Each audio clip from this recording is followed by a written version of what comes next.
भगवान तुम्हारा हर समय मंगल विधान रचे हुए हैं। उनके हर विधान में बड़ा प्रेम उनका छुपा हुआ है, अहेतुकी कृपा छुपी हुई है, उनकी दया सब पर है। सब पर मोरी बराबर दाया, भगवान कहते। तो अनुभव में क्यों नहीं आती? तो दया का उल्टा करो, याद। तुम अभी संसार के भोगों की याद में हो, प्रभु से विमुख हो, और वो कृपालु तुम पर कृपा कर रहा है, तुम्हें अनुभव में नहीं आ रहा। अब तुम स्मृति में आओ, भगवान की याद करो, उनके नाम की, उनकी रूप की, उनकी लीला की, उनकी धाम की स्मृति जागृत करो। तुम्हें दिखाई देगा कि भगवान की प्रतिपग हमारे ऊपर एक एक कदम पे कितनी संभाल, कितनी दया, कितना दुलार है। वो सर्वशक्तिमान, वह सर्वज्ञ, वो नित्य निर्भ्रांत है। उनको कोई संशय थोड़ी है कि अरे बड़ी भूल हो गई, हमको ये करना चाहिए था आपके लिए, पर भूल से हमने ये विधान कर दिया। वो निर्भ्रांत हैं। उनका जो कुछ भी विधान तुम्हारे लिए है बड़ी मंगलमयी, भगवान की रचना से आया है विधान तुम्हारा मंगल करने। तुम्हारी इच्छा के विपरीत हो सकता है, क्योंकि तुम ना तो सर्वज्ञ हो और ना दूर दृष्टि वाले हो। तुम माया दृष्टि से, शरीर भाव से ऐसी इच्छा करते हो कि ये हो जाए तो हमारा मंगल हो जाएगा, पर भगवान सर्वज्ञ हैं, दूर दृष्टि, परिणाम दृष्टि को जानते हैं। आप भगवान को अपना माना है और आप उनसे मांग की है, वो देख रहे हैं कि ये मांग इसको हमसे विमुख कर देगी, वो नहीं देंगे, वो विपरीत परिस्थिति पैदा कर देंगे। जब आपका कपड़ा गंदा हो जाता है तो आप उसे साफ करते हैं ना, ऐसा तो नहीं कि पानी में डाला निकाल दिया हो गया, नहीं, उसको रगड़ते हैं जहां दाग लगता है, उसमें पदार्थ डालते हैं जिससे दाग छूटे। तो अंतःकरण जब ताप से युक्त होता है तो पाप नष्ट होते हैं। जब आप भजन करोगे गंदे आचरणों को छोड़ के, तो पहले ताप प्रकट होगा जो अंदर के पापों को अनर्थ निवृत्ति करता है। उस समय सत्संग की आवश्यकता है। धैर्यवान रहो और नाम जब बढ़ाते रहो, बिल्कुल दुख सुख की परवाह ना करो, जीत जाओगे। पर वो अज्ञानी जीव समझता है कि 4 दिन हम ऐसा कर ले तो सब, वैसे वो 4 दिन भी व्यर्थ नहीं जाएंगे, तुम्हारे जीवन का बहुत बड़ा मंगल विधान करेंगे, पर वर्तमान में तुम्हें अनुभव में नहीं आएगा। जैसे बहुत दिनों का भूखा 4 कवल खवाकर छोड़ दो, यद्यपि उसके प्राण पोषण का काम करेंगे, पर उसकी भूख नहीं मिटेगी। कल्याण के स्वरूप भगवान जानते हैं कि तुम्हारे लिए विधान क्या है, सच्ची मानिए। वो जो भी कर रहे हैं बहुत कृपा करके, कम हमारे जो दंड मिलना चाहिए बहुत कम करके भुगता के हमें निर्मल कर रहे हैं। हम आरोप ना करें, एक भी कोई ऐसी चेष्टा नहीं जिसका तुम्हें फल ना मिले, एक भी चेष्टा। और तुमने कितनी कुछ चेष्टाएं की है, और तुम्हें वृंदावन आने को मिला, तुम्हें सत्संग सुनने को मिला, तुम्हें राधा नाम जपने की प्रेरणा मिली। ये तुम्हारे कर्म का फल नहीं है, श्री जी की कृपा है। श्री राधिका कृपा बिनु सबके मनन अगम्य, ये सत्य है। एक बार तुमने राधा सुना, बोला भी नहीं, ये सुनना ही तुम्हारे लिए महामंगल की नींव पड़ गई। जब परिणाम आएगा तब देख लेना। अभी आप वर्तमान में आनंदित हो जाएं, इसके लिए निरंतर राधा राधा राधा, और पूर्व जो रच चुका है हमारे लिए शरीर के साथ सुख दुख विधान, उसको सह जाओ। बहुत कम में आएगा और सहने की सामर्थ्य भी मिलेगी, और आगे परमानंद है। अभी आप पापाचरण कर रहे हैं, बड़ा सुख अनुकूलता चल रही, भूलो मत भूलो मत, तुम्हारे पुण्य नष्ट किए जा रहे हैं तुम्हें महान दुख प्रदान करने के लिए। पाप कर्म करते हुए सुखी और फूल रहे हो, वो पुण्य नष्ट हो रहे हैं।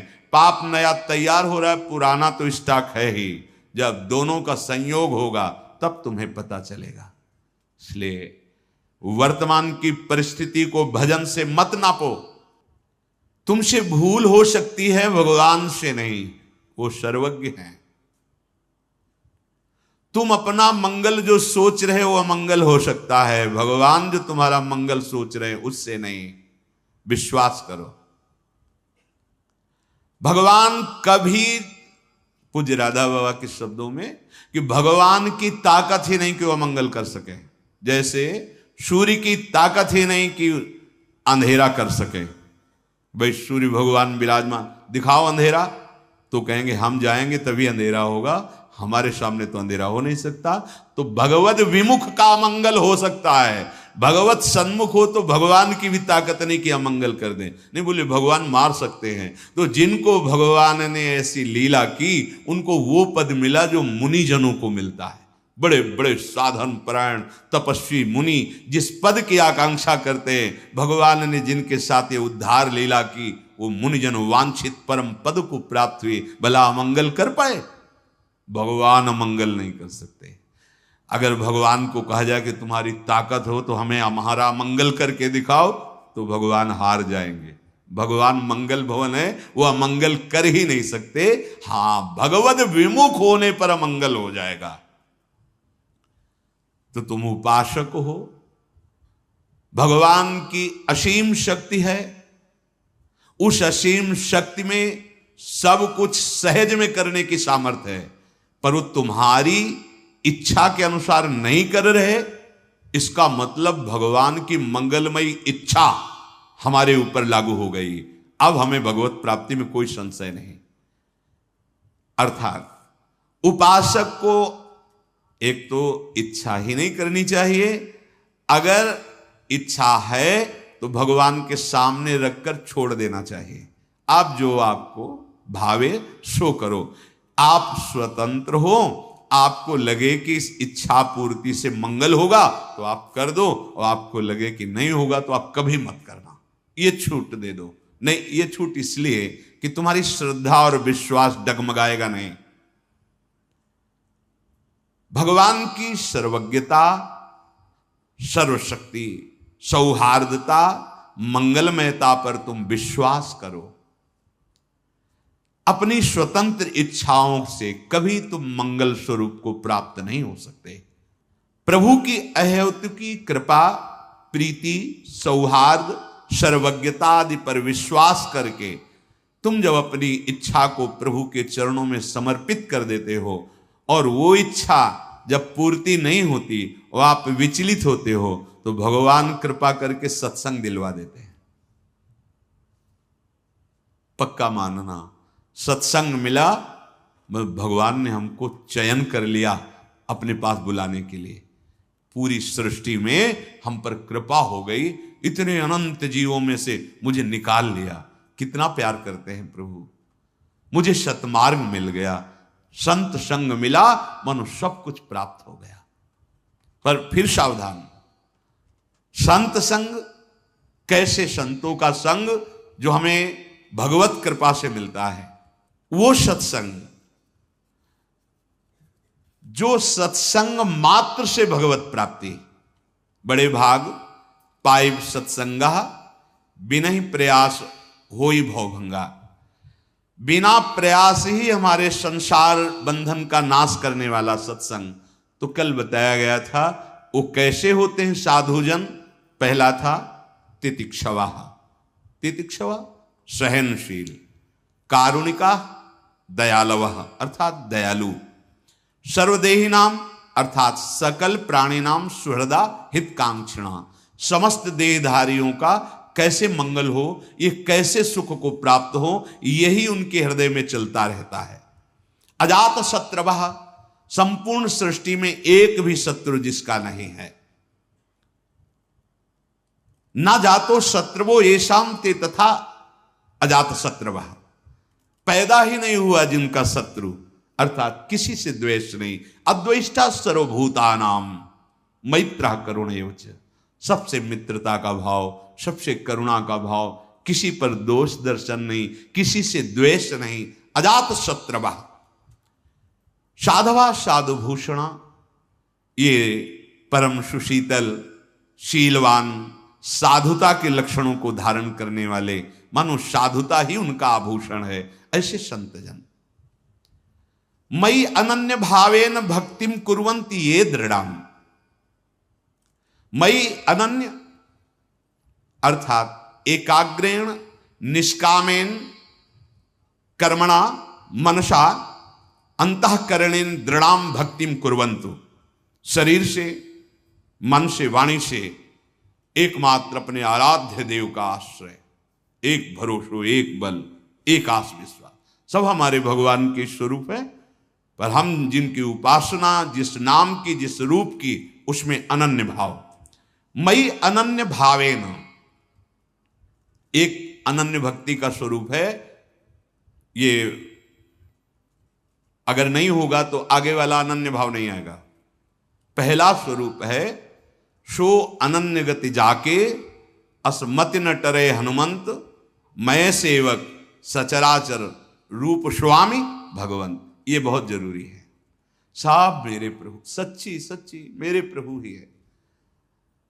छुपा छुपी का खेल खेल रहे हैं, बाहर ही नहीं अंदर ही छुपे हैं। ढूंढ रहे हो बाहर, छुपे अंदर हैं। अंदर अपने देखो और सबके देखो, ये पर्दा हट जाएगा। इसके बाद की जो अनन्यता आती है, दूरे सृष्टि आदि वार्ता, इस पहली अनन्यता से सृष्टि वार्ता खत्म, क्योंकि सब में मेरा प्रभु समाया है। अब जो प्रभु का नाम रूप गुरुदेव ने दिया, उसमें अत्यंत आसक्ति, अब और कुछ सुहाई नहीं देता है। और कछु न सुहाए तिनको, जुगल सेवा सुख पगी, श्यामा श्याम के सुख। मयि अनन्य भावेन भक्तिम कुर्वन्ति ये दृढ़ाम। अर्थात मत्कृते मदर्थम त्यक्त कर्माणः त्यक्तानि कर्माणि येस्ते त्यक्त कर्माणः। जो दृढ़ाम भक्ति का स्वरूप है, वो मत्कृते त्यक्त कर्माणस त्यक्त सुजन बांधवाः, यही है अनन्य भाव। उसी की पूर्ति इसमें होती है।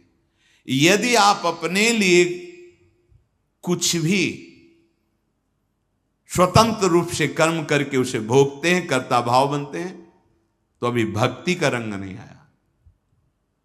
प्रभु के लिए करते हैं, क्योंकि हमारा तन, हमारा मन, हमारा प्राण, जीवन, चेष्टा सब प्रभु के लिए। हम रुपया कमाते हैं, व्यापार करते हैं, किसानी करते हैं, नौकरी करते हैं प्रभु के लिए। कैसे? क्योंकि प्रभु स्वरूप हमारा परिवार है, प्रभु स्वरूप आया हुआ आतिथ्य है, प्रभु स्वरूप जो सेवा मिली है उसकी पूर्ति के लिए ये हम जो व्यापार, नौकरी, किसानी जो भी करते हैं वो प्रभु के लिए करते हैं। बस भाव बनाना है। बड़े बड़े महापुरुष हुए हैं, कोई ईंट गारे का काम करते हैं, कोई मटकी थापने का काम करते हैं, कितनी कितनी सेवाएं अलग अलग देखी गई, और स्थिति सबकी बहुत उच्च कोटि की। जो उनकी लीलावत चेष्टाएं हैं गृहस्थ धर्म में रहते हुए, वही हैं जो एक साधारण आदमी करता है, पर उनका चिंतन असाधारण है। जब हम संत शब्द सुनते हैं तो हमारे सामने कोई भेष होता है, ये तो आचार्य परंपरा का दिया हुआ है। वास्तविक साधुता का स्वरूप तभी माना जाता है जब ये लक्षण होते हैं, जो लक्षण भगवान वर्णन कर रहे हैं। ये किसी में भी हो सकते हैं, स्त्री शरीर में हो सकते हैं, पुरुष शरीर में हो सकते हैं, गृहस्थ में हो सकते हैं, विरक्त में हो सकते हैं, बालक में हो सकते हैं, जवान में हो सकते हैं, बूढ़े में हो सकते हैं। श्री सुखदेव जी महाराज पधारते हैं तो 10-10 हजार वर्ष जो ध्यानस्थ रहने वाले ऋषि खड़े हो जाते हैं। 16 वर्ष की अवस्था है स्थिति। मयि अनन्य भावेन भक्तिम कुर्वन्ति ये दृढ़ाम। जो अनन्य भाव से मेरी भक्ति करते हैं। अनन्य भाव में बाधक क्या है? कुछ भी अपना ना रहना, सब कुछ प्रभु को समर्पित हो जाना, यह साधक है। इसके विपरीत बाधक है मेरे तो गिरधर गोपाल, दूसरों न कोई, न दूसरी वस्तु, न व्यक्ति, न स्थान, न संबंध, न लोक, न लोकांतर, दूसरों न कोई। ये अंदर का भाव है। बाहर तो व्यवहार वैसे ही किया जाता है, गुरुदेव से गुरुदेव जैसा व्यवहार, पुत्र से पुत्र जैसा, पत्नी से पत्नी, सब यथावत। लेकिन ये जरूर अनुभव में है, जो गुरुदेव हैं, जो आराध्य देव है, वही सब में विराजमान। ये बात अनुभव की कह रहा हूं, अगर कहीं पूरी सृष्टि में तुम द्वेष करोगे, अपराध करोगे, तो तुम्हारे गुरु संबंध पर प्रहार हो जाएगा। देख लेना, तुम्हारे इष्ट संबंध पर प्रहार हो जाएगा, तुम्हारा भजन क्षीण होने लगेगा, तुम्हारी श्रद्धा और विश्वास क्षीण होने लगेगा। यही तुम्हारा सर्वनाश और पतन है। ये नहीं कि गुरु से तो हम अभद्र व्यवहार नहीं कर, किसी भी संत वैष्णव, किसी भी जीव से आपका अभद्र व्यवहार आपके आराध्य देव गुरुदेव के संबंध पर प्रहार करेगा। अखंड मंडलाकारम व्याप्तमेन चराचरम, मेरे गुरुदेव चर अचर में, इसलिए होश में, चर अचर में किसी से भी हमारा ऐसा व्यवहार ना हो जिससे हमारे भागवतिक संबंध पर प्रहार हो जाए। मत कृते त्यक्त कर्माणस, प्रभु के लिए कर्म हूं, सारे कर्म प्रभु में समर्पित हो। ये स्ते त्यक्त कर्माणा,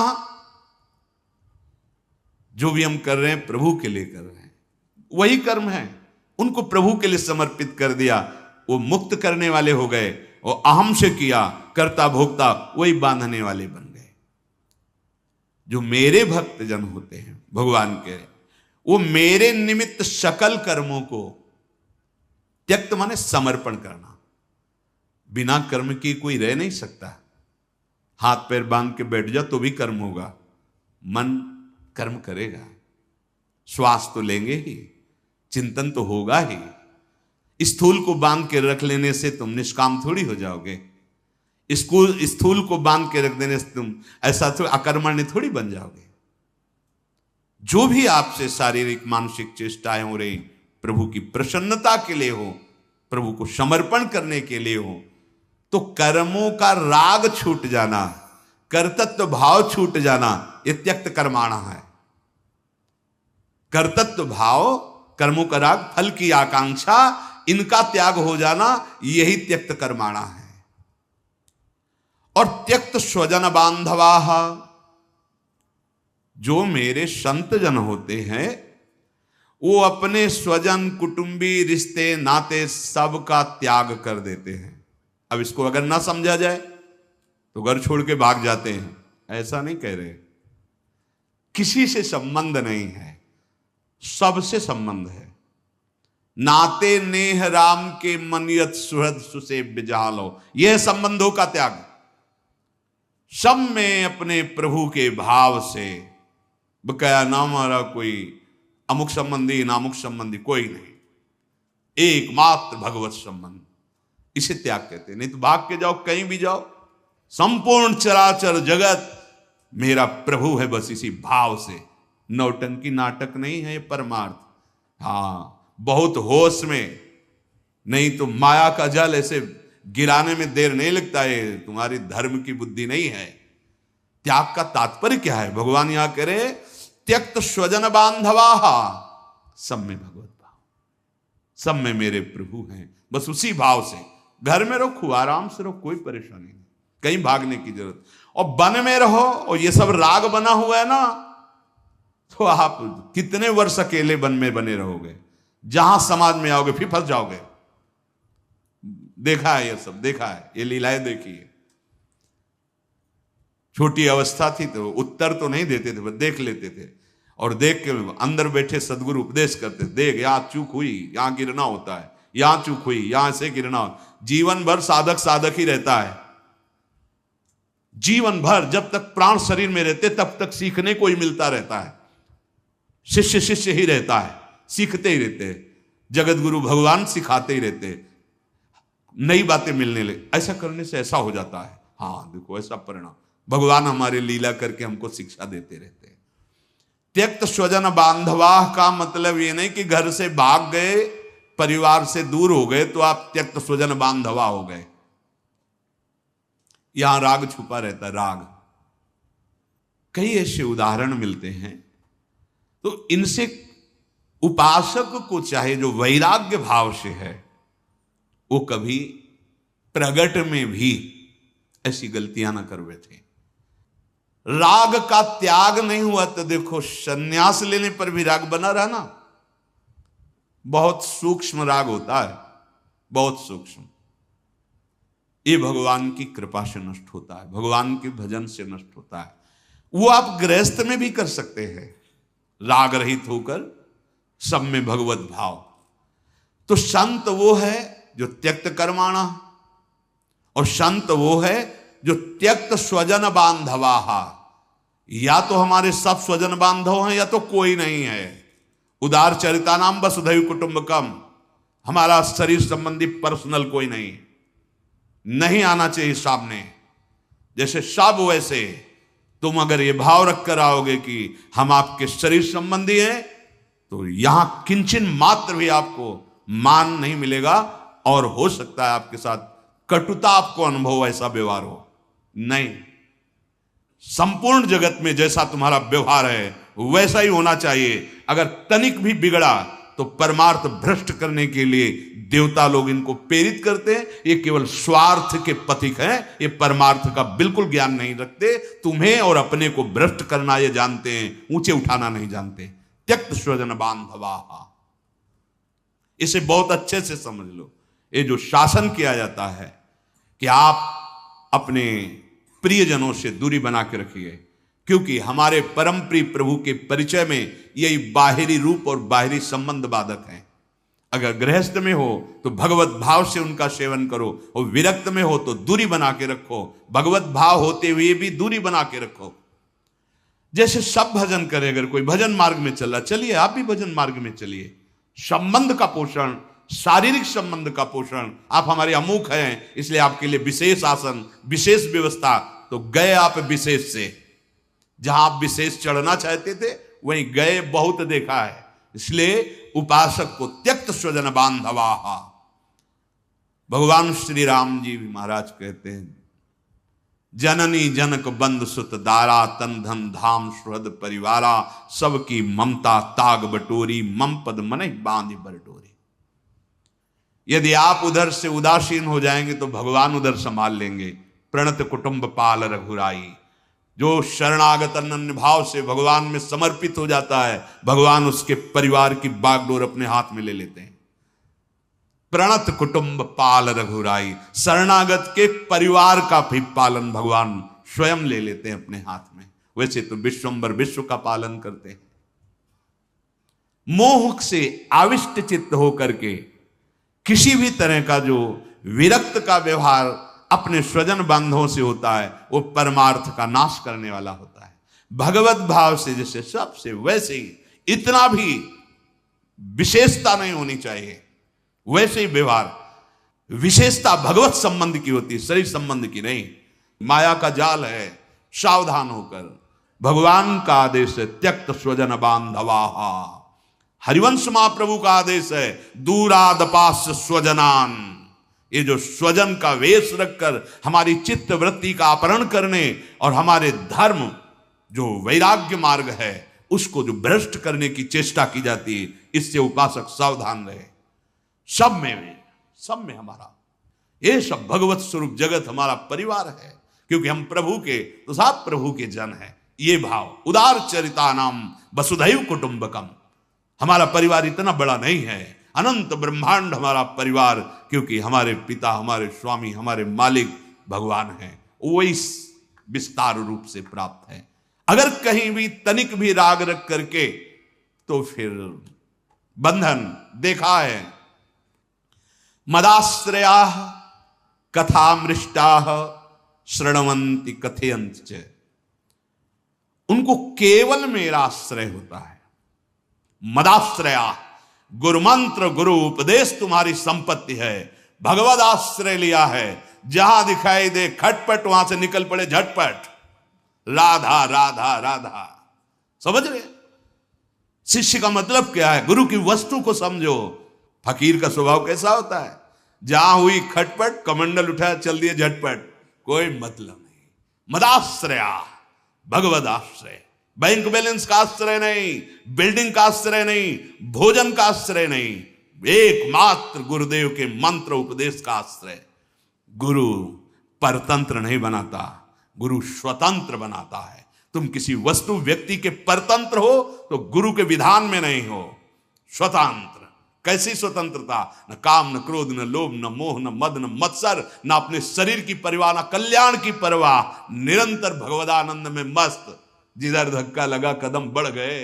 जय गुरुदेव, पूरा विश्व हमारा गुरुदेव का स्वरूप। ये लड़ाई झगड़ा, ये मकान रुपया पैसा का बंटवारा, ये मेरे, ये सब संसारिकता है। नहीं, केवल जीवन यापन के लिए, भगवत प्राप्ति के लिए श्री जी ने सुविधाएं की है।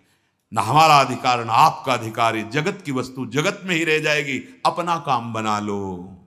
हमारे अधिकार में श्यामा श्याम आ जाएं, हमारे अधिकार में उनका नाम आ जाए, इतना बल हृदय में हो जाए कि एकमात्र भरोसा लाडली लाल का। मदाश्रया, ये बहुत समझने की बात है। संप्रदाय का प्रचार प्रसार, गुरु की महिमा का विस्तार गुरु के दिए हुए मंत्र और उपासना से होता है, रुपए और पैसे से नहीं होता। रुपए पैसे से प्रचार जो किया जाता है वो हवा में उड़ जाता है। जो जीवनी शक्ति को झोंक दिया जाता है गुरु आज्ञा पर, तो त्रिभुवन में प्रकाशित हो जाता है। बिस्तरे सब जग विमल कीरति, साधु संगति नाटरे, बास वृंदा विपिन पावे। श्री राधिका जो, इसमें कोई डोनेशन काम नहीं करता, इसमें अपना डोनेशन दे दो, तन मन प्राण समर्पित कर दो। यही तो नहीं जान पा रहे, गुरु की कृपा को नहीं जान पा रहे। गुरु का सच्चा चेला पहलवान होता है। न काम न क्रोध न लोभ न मोह न मद न मत्सर, त्रिभुवन में सिंहवत दहाड़ता घूमता है, उसे कोई परास्त नहीं कर सकता। जो माया का चेला है, जो रुपए पैसे का चेला है, एक दिन व्याख्या की थी कि गुरु पत्नी गामी किसे कहते हैं। हर गुरु की पत्नी थोड़ी होती है, गृहस्थ गुरु की पत्नी हो सकती है, विरक्त की। विरक्त का जो भागवतिक वैभव आंतरिक है उसको ना पा करके प्राकृतिक वैभव जो मायाकृत उनके सामने इकट्ठा हुआ है उसके भोग करने की लालसा रखना, ये गुरु पत्नी गामी का अपराध है।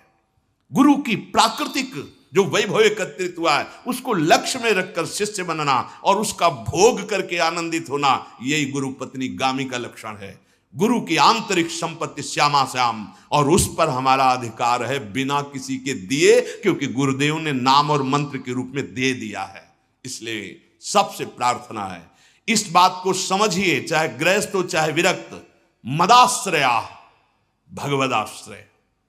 कभी भी जीवन में याद रखे, जो भी विरक्त जन है, जो अगर तुमने किसी बिल्डिंग का आश्रय जीवन में माना, रुपए पैसे का आश्रय माना, भोगों का आश्रय माना, तो तुम एक दिन निराश्रित हो जाओगे। एक दिन तुम सोचोगे अब क्या करें। ऐसे तुम्हें नहीं बनना। ऐसे जहां राखो ता रहो, मान सुख राशि है। जब तक विधान आपका है तब तक मैं जहां विधान रख रहे हो वही हूं। नहीं, आज जीवन आपकी आज्ञा का पालन करते हुए प्राण त्याग दूंगा, आपके विधान के विपरीत नहीं चलूंगा, उसे शिष्य कहते हैं। इन वस्तुओं को अपना मानने वाला शिष्य नहीं होता। नहीं, ये धाम, ये संपूर्ण भूमंडल भगवान का है, तुम्हें रहने के लिए मिला है, अपना काम बना लो। नहीं हमारा है न तुम्हारा है, न था किसी का न रहेगा किसी का, ये यहीं रहेगा। तुम अपना काम बना लो। तुम्हें जो सुविधा मिली है उससे अपने प्राणों का पोषण करते हुए अपने मन और बुद्धि और चित्त को भगवान में अर्पित कर दो, काम बन गया। इसे गुरु प्रसाद मत समझ लेना। नहीं, ये केवल जीवन यापन के लिए है। गुरु प्रसाद होते हैं प्रिया प्रीतम। प्रिया प्रीतम मिल गए, उनका नाम मिल गया। और आश्रित मत होना कभी। मदाश्रया, मात्र प्रियालाल के आश्रित रहना। आप देखना चमत्कार, वस्तु का आश्रय नहीं, व्यक्ति का आश्रय नहीं, बैंक बैलेंस का आश्रय नहीं, राधा नाम का आश्रय, राधा चरण का आश्रय। मम भक्ति युक्तो भवनम पुनाद। क्या समझते तुम? ये कोई वैभव है? इसे कोई वैभव कहते हैं? अरे जहां एक पत्ते की कांति के बराबर बैकुंठ नहीं, उसे वैभव कहते हैं। वृंदावन दुति पत्र की उपमा को कचुनाई, कोटि कोटि बैकुंठ हो तेईसम कहे न जाए। लता लता सब कल्प तरु पारिजात सब। अब कैसे? ये गुरु का वैभव है। धाम नाम प्यारी जू प्यारे जू, ये वैभव कोई छीन ले, इसके लिए तो हम तैयार है। भाई बोले ये वैभव कोई छीन न ले, हम छीनने के लिए तो कि आप छीन लो। हम तो महिमा तेरी कहा कहूं श्री हरिवंश दयाल, तेरे द्वारे बटत है सहज लाडली लाल। ये तो हम छिनवाना चाहते हैं कि आप राधा नाम छीन लो, आप प्रियालाल की सेवा छीन लो, आप प्रियालाल पर अपने प्राण बना लो उनको। ये तो अपने प्राणों की एक एक श्वास श्यामाजू में दो, यही गुरु आज्ञा है। श्यामा जी को प्राण धन मानो, श्यामा जी को अपना जीवन धन मानो। ये प्रपंच में कभी मत फंसना। मेरा तेरा किसी को कुछ नहीं। राधा राधा राधा, और जहां रखें जैसे रखें जैसे जिलावें, मदाश्रया। जहां बैठोगे वहीं हर वैभव तुम्हारे चरण चूमेगा। राधा किंकरीणाम लुठत चरणयु रद्भुता सिद्ध कोटि। सिंह का बच्चा सियार नहीं होता है, ध्यान रखना। सिंहवत जीवन व्यतीत होता है बैरागियों का। अंग अंग कट जाए गल जाए, पर उनको विषय दैन्यता नहीं आती। हाँ, वो जो सबसे बड़ा महान है वो फिर देखता है, पहले देखता है। अगर तुम्हारा काम इनके हाथ जोड़ने से बन जाता है तो काय को आएगा? नहीं, बने तो रघुवर ते बने, बिगड़े तो भरपूर। अंदर की बात समझ लो। हमारी वाणी ही तुम्हारा संपत्ति है, हमारा मंत्र, हमारी उपासना ही तुम्हारा वैभव है। और अगर ऐसा चल रहे हो तो हमारी कृपा ही तुम्हारा कवच है, कहीं भिन्न नहीं कर। ये हमारी सब, हम आचार्य चरण के गुरुदेव के बोल रहे हैं वचन। संप्रदाय का, अपने इष्ट का, अपने गुरु का जो प्रकाश है वो यहां से होता है, छाती से। तन्मयता पूर्वक उनमें लगे रहो। एक भगवत प्राप्त हो गया तो रण विजय प्राप्त हो गई। ये युद्ध का जो विजय श्री है, एक भगवत प्राप्त हो जाए, इस मार्ग में चलो। जो मार्ग है वो भगवत प्राप्ति के लिए है। मदाश्रया, इस शब्द को याद कर लो। कोई आश्रय न बनने पावे तुम्हारे हृदय में प्रभु के सिवा। जहां रख रहे हैं, जैसे रख रहे हैं, अधीनता ना आने पावे कि अगर कल हम हटा दिए जाएंगे तो हमारा जीवन क्या होगा। तो हट जाना चाहिए तुम्हें। पहले जीवन को परिपक्व करके देखो कि भूखे रह करके, आकाश के नीचे रह करके हमारी स्थिति श्री जी में रहेगी कि नहीं रहेगी। अगर है तो फिर रुक जाओ आकर के, कोई परेशानी नहीं। और अगर नहीं लग रहा है तो इसे कसो। पहले साधु को अपने को कस के देख लेना चाहिए। किसी भी परिस्थिति में मेरा भगवत विस्मरण तो नहीं हो जाएगा, चेक कर लेना चाहिए अपने को। अगर हाँ ठीक, तो फिर अब महलों में रखो, चाहे झोपड़ी में बांध दो। ऐसे नहीं कि विषयों का सेवन करके तुम्हें डर लग रहा है कि ये विषय छूट जाएगा तो मैं कैसे जीऊंगा। तो अभी लड़ाई अधूरी और कच्ची है, फिर बाद में इसी में लड़ाई झगड़े में फंस जाता है चित्त। संपूर्ण वृंदावन तुम्हारा है, संपूर्ण वैभव श्री जी का तुम्हारा है, क्योंकि संपूर्णतया तुमने श्री जी का आश्रय लिया है। सावधान, चिंतन करो और मन को प्रियालाल में लगा करके बेपरवाह हो जाओ अपने जीवन से भी। ये जीवन जीवन नाथ को समर्पित है। जैसे अर्जुन बैठे हैं रथ में बेपरवाह, क्योंकि सकल लोग चूड़ामणि श्री कृष्ण ने बागडोर संभाल ली, ऐसे तुम्हारी बागडोर आचार्य चरण ने संभाल ली। तिहारे आगले पाछले अपराध हरिवंश खेवी। बिल्कुल विषय आश्रित नहीं होना, स्थान आश्रित नहीं होना, एकमात्र भगवद आश्रित रहना। तो आपका जीवन का जो लाभ है वो लड़कते लड़कते ऐसे चलोगे ना धीरे धीरे, तो भी वो दौड़ के आके मिल जाएंगे। जीवन निर्विकार, भगवद आश्रित, भगवत चिंतन परायण। श्री राधा वल्लभ लाल।